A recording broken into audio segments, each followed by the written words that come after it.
In today's video, we're going to be doing comparisons of the Switch 2 to the Switch OLED, as well as the Switch Lite. Wow, look at that, perfect. So I want to start very basic and just go over the physical stuff, and then we can go into actually using the system. And I guess we'll start with the most basic thing, the system itself. So the Switch OLED is a pretty beefy boy. I did a unboxing, the first impressions video of it. It is a very nice feeling. It feels premium. It is made of plastic. I'm pretty sure this back is plastic as well, but it doesn't feel too fragile.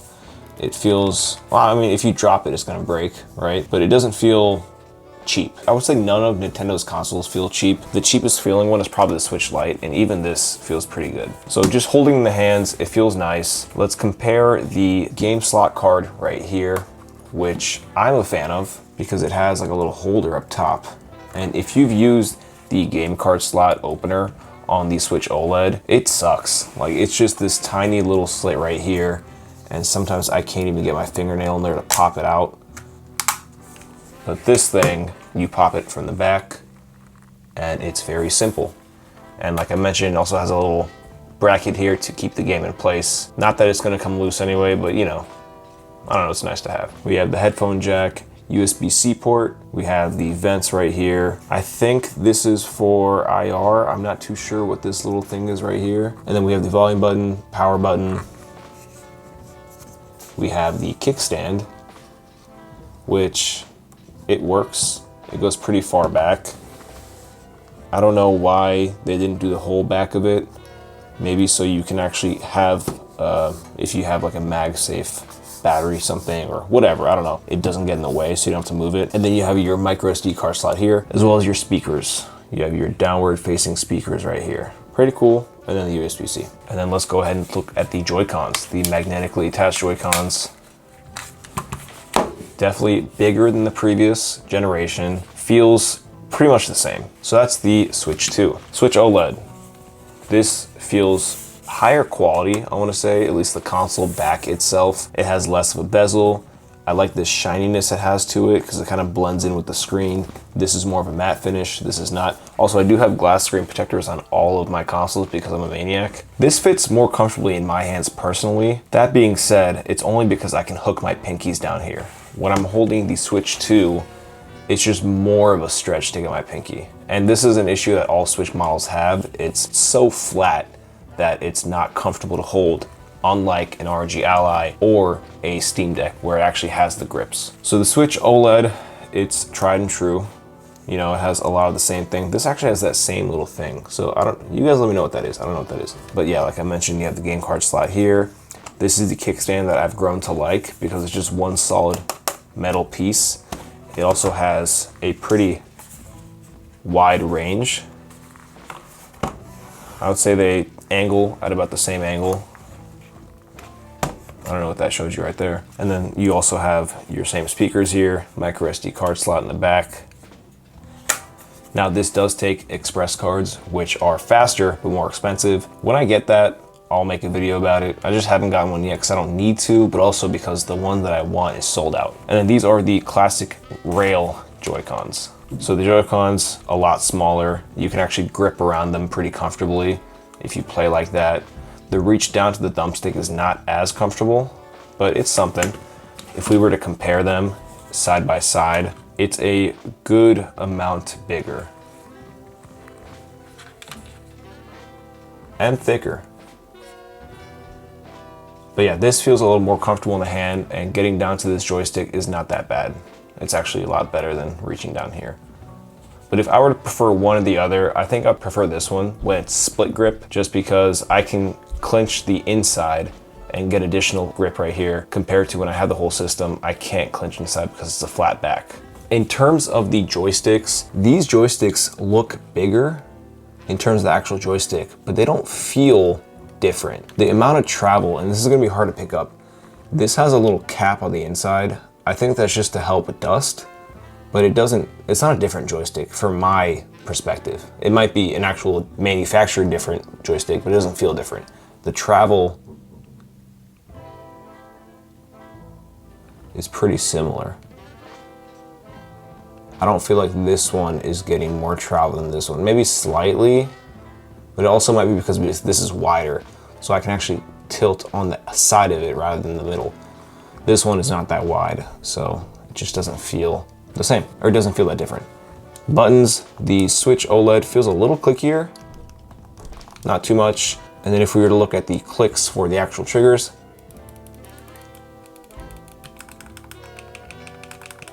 about the same too. And then the insides, I prefer these because they're bigger. These are like so minuscule, but usually you have a little grip on it. I guess it would have been better if I compared left to left, but you got what you got, deal with it. So we have Switch 2, Switch OLED, Switch Lite. This is something, if you guys seen on the channel, I got recently and I love it. This thing is so small, so portable, and so capable. The size is just, there's no comparison to this size. It's so, you can fit this anywhere, and I have a case for it, but I kind of just throw this into a bag and go. The joysticks are exactly the same. The buttons are mushier, which I tend to prefer on this. D-pad, well, this actually has a D-pad. These have the buttons, so you can actually do 2 players. I prefer a D-pad. I wish they sold a D-pad variation of this. They don't, but yeah, I definitely prefer the D-pad. It's nice for rolling as well. These actually feel clickier. So we have the Switch Lite right here. Okay, maybe it's just placebo. It feels better. It's also a little more raised than this one. It's kind of hard to see because of the black. This Switch 2 definitely goes down more. You can even click it from the side here. I guess if you're a kid and you have small fingers and this is all you can reach, I feel sorry for you, get bigger. But this is nice, and then triggers, similar. Similar size to the Switch Joy-Con and way smaller than the Switch 2 Joy-Con. But no kickstand, of course. You have the game card slot, which is not bad, better than the Switch OLED. And then the SD card slot is right here. So that is the general feeling of the consoles, and they all feel good.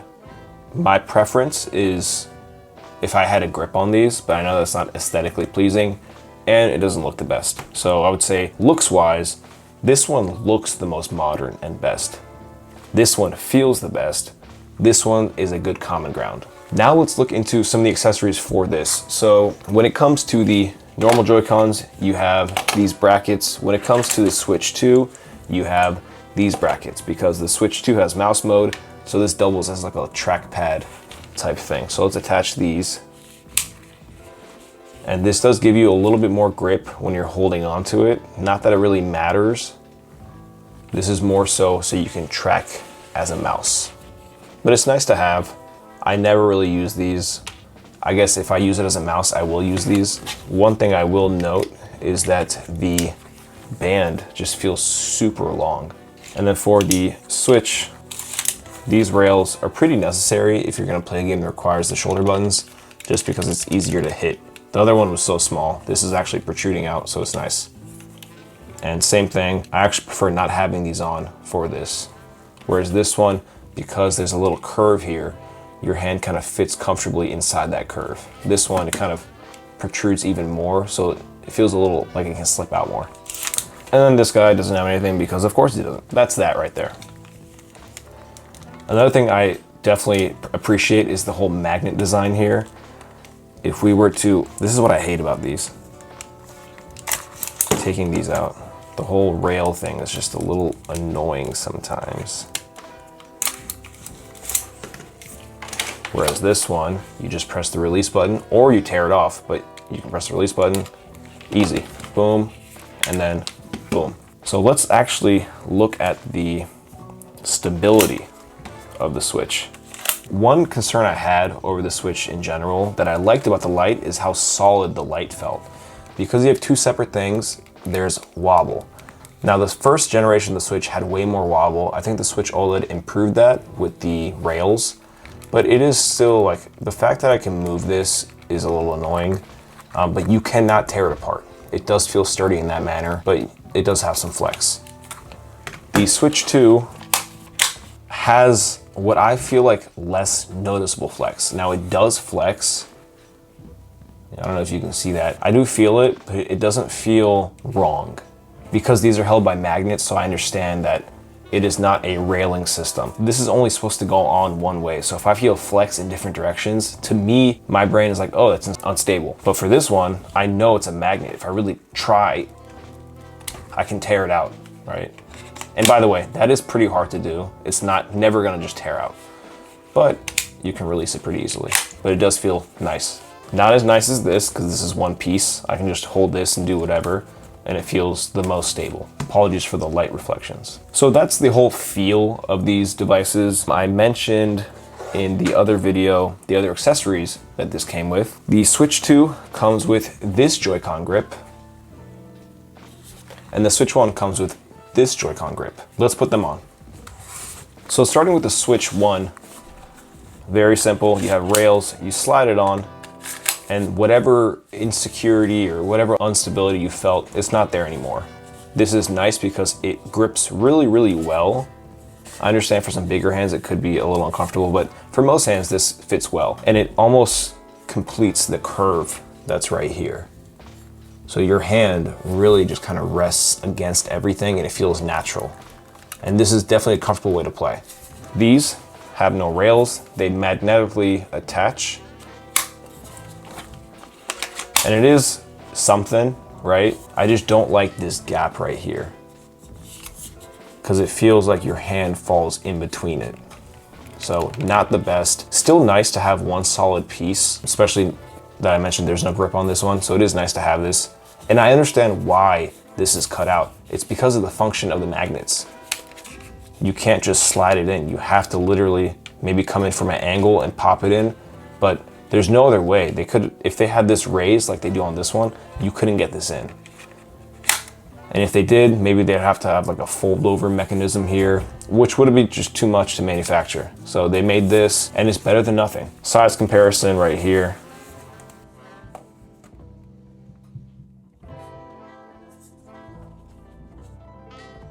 And they are about the same thickness, I would say, for the grip themselves. And about the same chonkiness in the back for grabbing. Now I don't have the Switch 2 Pro Controller. I just have the normal Switch Pro Controller, which does work for this.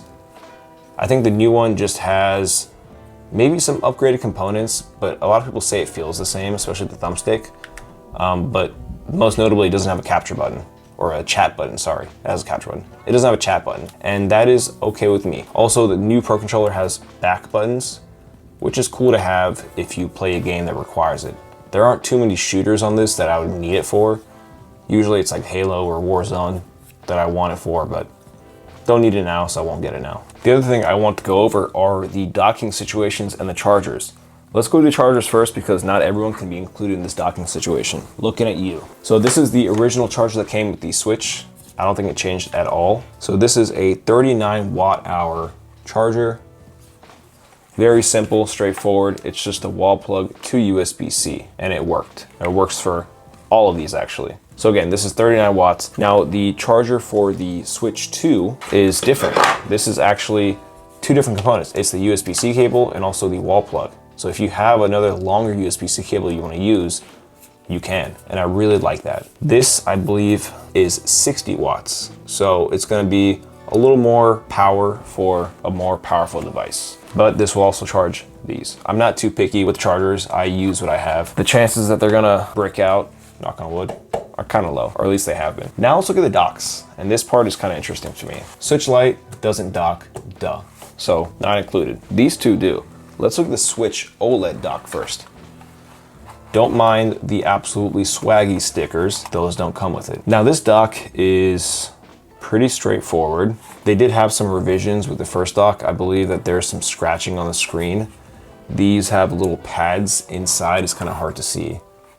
Little pads that kind of make sure the screen doesn't go against the dock so it doesn't scratch it. And then the back, this dock actually came with an Ethernet jack. If you want to play wired in, you can for online. But you have an AC adapter, HDMI out, Ethernet jack, 2 USB ports, USB-A. Now this dock only does 1080 60 if the games allow it, but that's what it's capable up to. The Switch 2 dock is a little bit bigger. So we'll have a little comparison here. This is just the length. It sticks out a little bit more.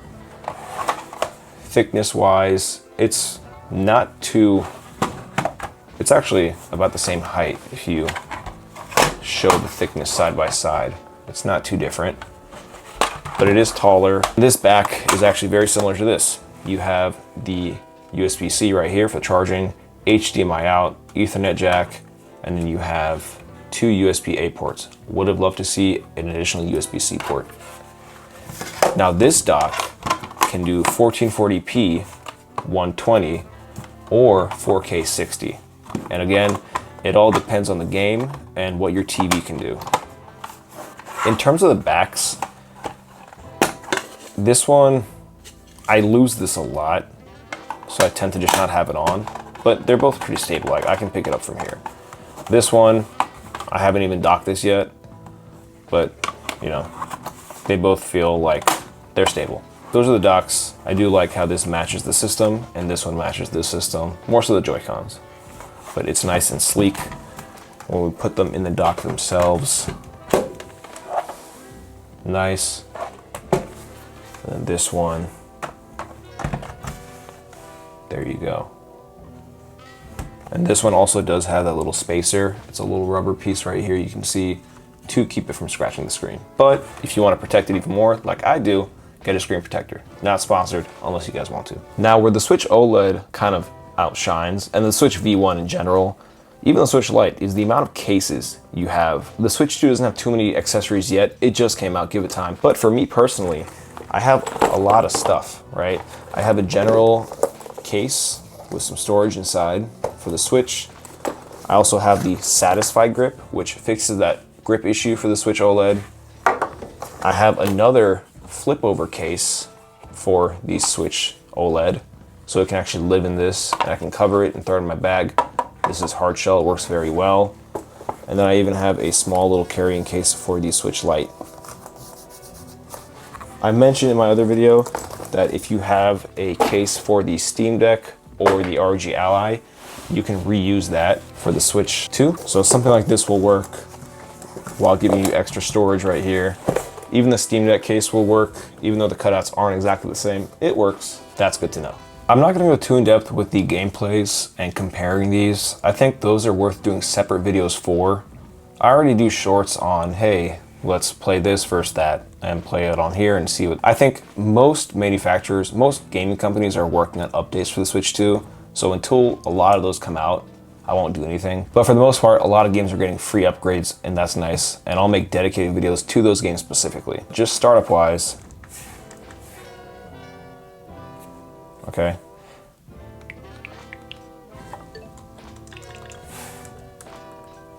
I will note that the Switch 2 has cooler sounds. I don't know how to explain that. It's just cooler. We look at brightness. Obviously, the Switch Lite is going to be the dimmer out of the three. The OLED does have better colors, I think, but in terms of brightness that I've noticed, they're pretty similar. I'll go ahead and turn the lights off for this next part, and it's not too much of a difference between these two right here. This one, actually not bad for its size as well. These are both LCD models. This is OLED. This is gonna have darker colors. And also, it's gonna have a wider bezel. So when we compare the screen size, it's actually not too much of a difference. So we have Switch Lite up here, definitely small screen, Switch OLED, and then we expand it a little bit, Switch 2. I would have liked, again, they're going to do it for revision, I bet, just less bezel. This one has way more of a bezel, and it's more obvious here. You can see the amount of bezel, that black line right there. Yeah, you see that big bar. Switch OLED, less of a bar. Switch Lite, we give this one a pass. It's a cute little thing. And I know I saw this before. Let me get off this Splatoon thing.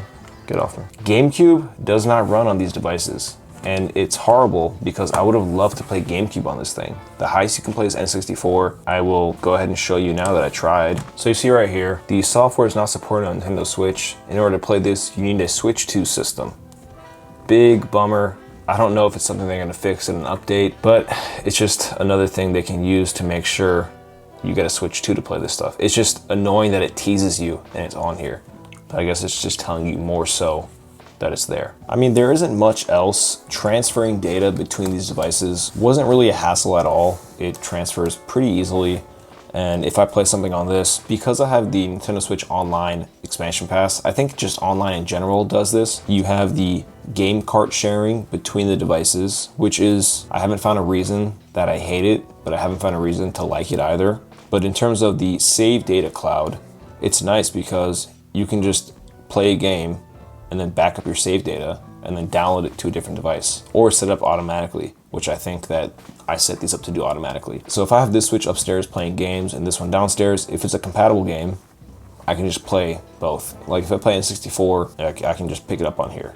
But if it's a Switch 2 game like Mario Kart World, of course, can't do it that way. But so far, I've been playing this device for about 24 hours and I like it. I don't think it warrants to be called like the next generational leap. I think if anything, it kind of caught up to this generation, maybe like the start of this generation. But Nintendo isn't really known for its hardware, more so the software and how well they optimize things. So I have no doubt in my mind that this thing will last for a while. And of course, get revisions. If this thing gets an OLED model and a Lite model, I think that'd be awesome. Also, wanted to mention, obviously, this still plays the same games. So I have all my Switch 1 games here, physical games. It plays the same games. I haven't run into any games that it doesn't play. I don't have any Switch 2 games apart from the digital one for Mario Kart. So I guess when we get that game, we can compare those two. For now, I'm just playing the old ones. In terms of a $80 game, that's just how things are now. It is nice though that I could play Tears of the Kingdom Switch 2 edition and I didn't have to pay for it. I just had Switch Online expansion pass and I get it for free. So that's cool. But if you don't have online, it's kind of crappy. You have to pay for all this stuff. But I don't know, it's the situation we live in now. This was a $70 game back then. Mario Kart's an $80 game. I got the bundle, so it was only $50 for me. I don't know if I'd spend $80 on it, but it is what it is. I guess we just, as gamers, we have to pay the price to play the games. But it is cool that you get access to retro consoles and games as well. So that's gonna do it for this comparison, guys. If you wanna see more in-depth stuff between specific consoles, let me know. When I do gameplay videos between the two, showing, for example, an optimized game, let's say Sonic Shadow Generations on here versus here. If you guys have specific games you wanna see, let me know. I do know some games did receive performance upgrades, not paid ones, like Echoes of Wisdom kind of runs like doo-doo on these ones. But on this one, I think it runs better. So if you guys have specific games in mind or other things you wanna see, let me know. I also might do a video comparing this to the Steam Deck and the ROG Ally. Who knows? If you wanna see it, leave it down in the comments. Like always, if you like the video, drop a like. If you want to see more videos in the future, consider subscribing. Or don't. I don't control you. What about now? Just kidding. And I'll see you guys in the next one. Bye.